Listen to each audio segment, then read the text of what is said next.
तो जिस तरह से मान सरकार पर राजनीतिक के आरोप लगाए जा रहे हैं, ऐसे में अब किसान अपने आंदोलन को उग्र रूप दे सकते हैं। ज्यादा चर्चा करने के लिए हमारे साथ असिस्टेंट एडिटर लेफ्टिनेंट कांडपाल जी भी जुड़े हुए। ललित जी, जिस तरह से केंद्र और किसानों के बीच बातचीत विफल करने का प्रयास करने का आरोप रवनीत सिंह बिट्टू की तरफ से लगाया गया और इस दौरान चरणजीत सिंह चन्नी भी साजिश के तहत किसानों पर हमला करने का आरोप लगा रहे। कुल मिलाकर के राजनीतिक माहौल तो गर्मा ही रहा है।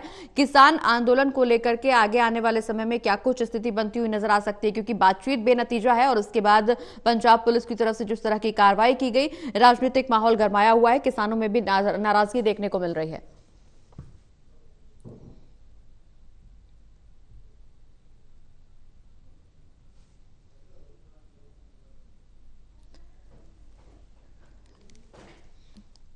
तो ललित जी से बातचीत करने की कोशिश करेंगे, लेकिन इस बीच बड़ी खबर अपने दर्शकों को बता दें, जहां लगातार पंजाब में जिस तरह से पुलिस का एक्शन देखने को मिला, धरना स्थल पर पंजाब पुलिस का एक्शन दिखाई दिया।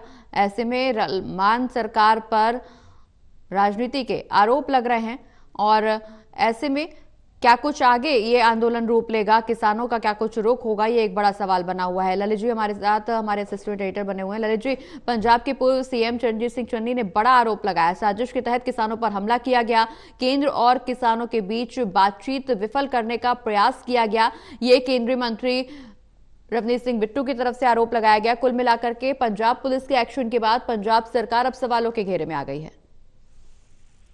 देखिए, बिल्कुल पंजाब सरकार सवालों के घेरे में आ गई है, क्योंकि ये जिस तरीके का घटनाक्रम कल हुआ है, वो घटनाक्रम अपने आप में ये बता रहा है कि कहीं ना कहीं जिस तरीके के हालात हैं, उन हालातों में सबसे महत्वपूर्ण बात यह है कि जो घटनाक्रम रहा, जिसमें पहले बातचीत होती है, बातचीत के बाद शिवराज सिंह चौहान बयान देते हैं और उस बयान को देने के बाद जैसे ही किसान बाहर निकलते हैं, वैसे ही पंजाब पुलिस उन्हें डिटेन कर लेती है और उसके बाद देर रात जो है एक्शन हो जाता है।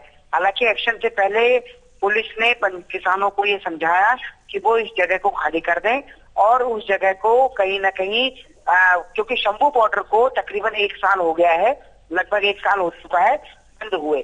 तो जिस तरीके के हालात हैं, उस तरीके के हालातों में लगता तो कुछ ऐसा ही है कि जिस तरीके की परिस्थितियां बनी है, उसमें आखिर पंजाब सरकार को सामने आकर ही बताना चाहिए कि उसने किसानों के खिलाफ ये एक्शन क्यों किया।